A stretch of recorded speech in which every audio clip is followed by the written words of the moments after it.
ఇప్పుడు Jubilee Hills by elections వచ్చినాయి. ఎవరికి వాళ్ళు మేము గెలుస్తాం అని అంటారు. ఇక్కడ గెలిచేది ఎవరు? ఏ లీడర్కి పట్టం కట్టబోతున్నారు ప్రజలు అంటే ఏం చెప్తారే?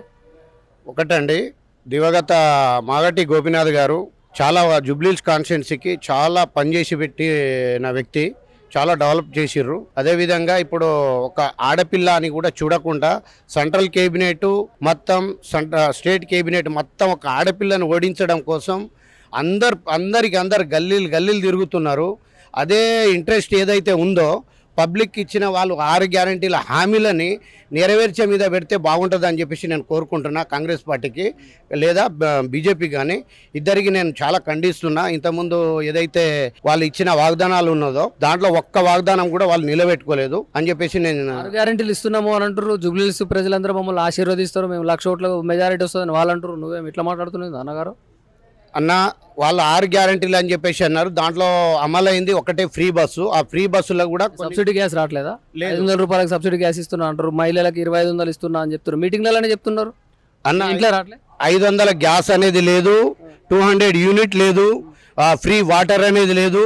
మేము డబుల్ బెడ్రూమ్లలో ఉంటాం. జూబ్లీహిల్స్ కాన్స్టిట్యున్సీ నుంచి అక్కడ చాలా మందికి ఇల్లు వచ్చినాయి. కొల్లూరు డబుల్ బెడ్రూమ్ కేసీఆర్ నగర్ నుంచి. నా పేరు భానోత్ కోటేష్ నాయక్. ఇచ్చిరు మీకు?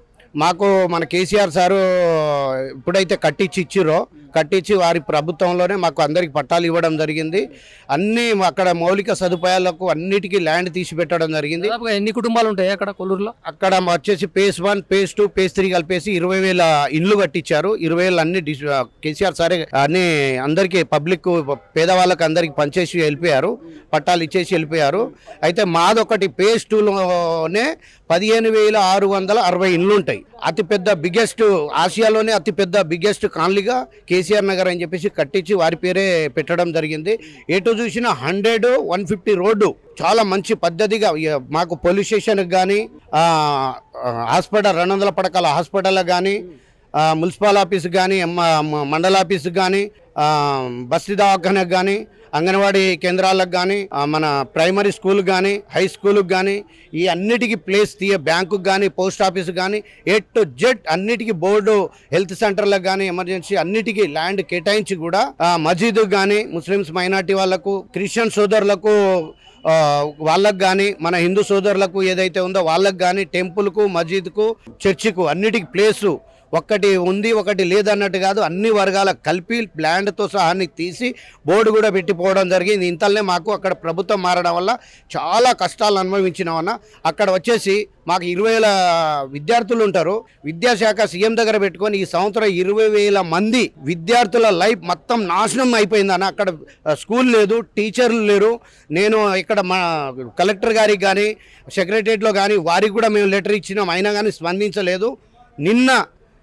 మొన్న ఏం చేసిరంటే ఇక్కడ జూబ్లీహిల్స్ ఎలక్షన్ పెట్టుకొని మా దగ్గరకు వచ్చి ఒక పొగా కంపెనీ వాళ్ళు డొనేషన్ చేస్తామంటే ఒక 6 కోట్లు 8 కోట్లు పెడతామంటే అప్పటికప్పుడు పొంగులేటి శ్రీనివాసరెడ్డి గారు కానీ, దామోదర్ రాజనరసింహ గారు కానీ వాళ్ళు వచ్చి ఒక భూమి పూజ చేసిపోయారు అంతే. అది సీతపల్క ఏదైతే ఉందో అది ఇనాగ్రేషన్ చేసిపోయారు. అదంతే కానీ అదొక్కటే కానీ వేరేది ఏం లేదు. రేషన్ షాపులు లేవు, అక్కడ ఏమి లేదన్న సవలతులు. విద్యార్థుల లైఫ్ మొత్తం నాశనం చేసిండు. మాగంటి గోపీనాథ్ 3 సార్లు ఎమ్మెల్యే అయ్యిండు కదా, మీతో ఎలా ఉండేవాడు? మాతో చాలా చక్కగా ఉండేటోళ్ళు. అందరినీ చాలా ఒక ఆయన వాళ్ళ పిల్లల లెక్క, అన్నదమ్ముల లెక్క, ఆడపిల్లలనైతే ఆయన కూతురు లెక్క, ఆడపడుచుల లెక్క అందరినీ చూసుకునేవారు. అందరినీ మంచిగా గౌరవిస్తూ అందరినీ చూసేవారు. వాళ్ళ ఇంట్లో ప్రతి ఇంట్లో ఎవరైనా దావత్ అయినా కానీ, ఎవరు పిలిచినా కానీ, ఏ సమస్య వచ్చినా కానీ, ఏ రాత్రి అంటే ఆ రాత్రి వెళ్ళేవారు. అదేవిధంగా మన ఏదైతే ఇప్పుడు మాగటి సునీతమ్మ గారు ఉన్నారో వారికి కూడా మన కేటీఆర్ అన్న కానీ మన పార్టీ అంతా బీఆర్ఎస్ పార్టీ అండగా ఉంటుంది అని చెప్పి మేము కూడా భావిస్తున్నాం. మేము కూడా వారికి దగ్గర జూబ్లీహిల్స్ కాన్స్టిట్యున్సీలో 1,00,000 నుంచి 1,50,000 ఓట్ల మెజార్టీతోని గెలిపించుకుందాం అని చెప్పేసి అందరం భావిస్తున్నాం. అందరం కష్టపడుతున్నాం కూడా. వారు ఎంత ఓటుకు ఎంత 10,000 ఇచ్చినా 20,000 ఇచ్చినా పబ్లిక్ వాళ్ళ దగ్గర తీసుకొని ఏదైతే వాళ్ళు 6 గ్యారంటీలు ఇచ్చిరో 6 గ్యారంటీలు అది సంవత్సరం 5 ఏళ్ల పాటు ఎంత అయితే అవుతుందో అది కూడా అడ్వాన్స్గా తీసుకోవాలి. లేదంటే వాళ్ళ మీద నమ్మకం లేదు. వాళ్ళు ఉట్టి చేతులే 420 హామీలు ఎట్లయితే గాలిలో చెప్పిరో వాళ్ళదంతా గాలి మాటలే ఉంటుంది తప్ప వేరేది ఏం లేదు. ఇంకో 4 రోజులైతే అంటాడు ఆయన. ఏమంటాడంటే నేను జూబ్లీహిల్స్ సెంటర్లో ఎయిర్పోర్ట్ కడతా అంటాడు. రింగ్ రోడ్ చేస్తా అంటారు జూబ్లీ చుట్టూ హైడ్రాన్ తీసుకొచ్చి కులగొట్టి మొత్తం రోడ్డు చేస్తా ఇంకా ఏది ఎయిర్పోర్ట్ కూడా కట్టిస్తా అంటాడు ఆయన. గాలి మాటలు, ఆయన అది ఉట్టి గాలి తప్ప వేరేది ఏం లేదు అన్న. జూబ్లీహిల్స్ కాన్స్టిట్యూన్సీలో మాత్రం పక్కా బీఆర్ఎస్ పార్టీ గెలవబోతుంది. ఓకే అన్న. ముస్లింలు ఎక్కువ ఉన్నారు కదా, ఈ ముస్లిం ఓట్లు ఎటు పడతాయంట? ముస్లిమ్స్ మైనార్టీ వాళ్ళు చాలా మంది ఇటే అన్న మన బీఆర్ఎస్ పార్టీకే. ముస్లిమ్స్ కానీ హిందూస్ కానీ మన చిక్కు సోదరులు కానీ మన క్రిస్టియన్ సోదరులు కానీ అందరు మన కేసీఆర్ సారు మా దేవుడు, వారు ఒకటే, అన్ని కుల మత ఏం చూడలేదు, అంతా నా పిల్లలే అని కడుపులో పెట్టుకొని చూసుకున్నాడు అన్న. నువ్వు ఒక మాట చెప్పు, ఇప్పుడు కాంగ్రెస్ పార్టీ వాళ్ళు ఏమంటారు అంటే బీఆర్ఎస్ పార్టీ ఏమో గల్లీ party, Congress party Delhi party అని అంటారు. నీకు గల్లీ పార్టీ కావాలా, ఢిల్లీ పార్టీ కావాలా? గల్లీ పార్టీ ఢిల్లీ పార్టీని మెడల్ ఉంచి తెలంగాణను ఎట్లా తెచ్చుకున్నదో వాళ్ళకి తెలుసు. వాళ్ళే లాఠీ చార్జీలు చేసి అనేక కేసులు ఇబ్బంది పెట్టినా కానీ ఒక్కరే కేసీఆర్ సార్ ఒక్కరే బయలుదేరారు. వారి వెనకాల మేము 2001 నుంచి కూడా పనిచేస్తున్నాం, ఉద్యమకారులే మేము కూడా. ఉద్యమకారులు అందరూ వెయిట్ చేస్తున్నారు. మీకు మినిమం 2 సంవత్సరాలు టైం ఇవ్వాలనే ఇస్తున్నాం. ఇప్పుడు 2 ఏళ్ళు అయిపోయింది బిడ్డ. నువ్వు కేసీఆర్ గారితో కానీ హరీష్ అన్నతో కానీ కేసీఆర్ సార్ దగ్గరికి పోవాలంటే ఫస్ట్ మాలాంటి ఉద్యమకారులను దాటేసి పోవాలని చెప్పేసి నేను చాలా తీవ్రంగా ఖండిస్తున్నా.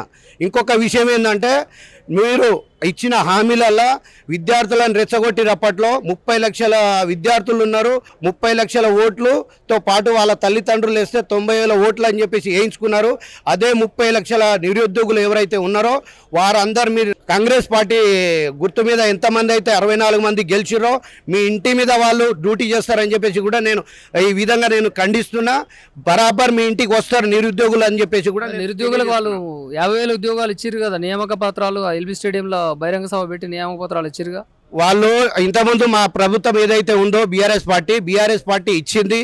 ఎగ్జామ్ వాళ్ళే పెట్టిరు, నోటిఫికేషన్ వాళ్ళే ఇచ్చిరు, ఓన్లీ పేపర్ పంచిరు అన్న, వేరేది ఏం లేదు. వాళ్ళు వేరేది ఏం లేదు. ఏ నోటిఫికేషన్ ఇచ్చిరా అన్న? ఎక్కడైనా ఇచ్చిరా? పేపర్ స్టేట్మెంట్ చూసిరా? ఎక్కడైనా చూసిరా?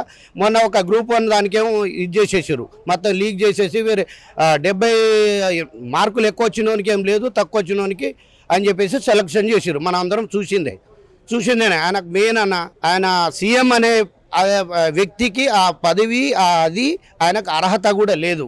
ఆయన ఒక లేబర్ వ్యక్తికి తీసుకుపోయి అక్కడ సీట్లో కూర్చోబెడితే ఎట్లా అయితే ఉంటుందో అట్లా అయిపోయింది మన తెలంగాణ రాష్ట్రం. అసలు తెలంగాణ రాష్ట్రంలో మళ్ళీ వచ్చే ఎన్నికలు అంటే ఇప్పుడు ఆ ఎన్నికలు ఇప్పుడు 2028లో వచ్చేటువంటి ఎన్నికలు, 29లో వచ్చేటువంటి ఎన్నికలకు ఎవరు ముఖ్యమంత్రి అయితే అని అనుకుంటున్నారు తెలంగాణ రాష్ట్రానికి? అన్న, తెలంగాణ రాష్ట్రంలో మా కేసీఆర్ గారే అవుతారన్న. కేసీఆర్ గారు ఇక్కడే కాదు ఢిల్లీలో కూడా మంచిగా చేస్తారు. మన డైనామిక్ లీడర్, ప్రపంచ నాలెడ్జ్తోనే ఉన్న మన కేటీఆర్ అన్న గారు, మన హరీష్ అన్న గారు ఉన్నారు. వారికి తోడు నీడగా మేమందరం ఉన్నాం. 4 కోట్ల మంది వారితోటే ఉంటాం, వారితోనే నడుస్తాం అని చెప్పేసి కోరుకుంటున్నాం.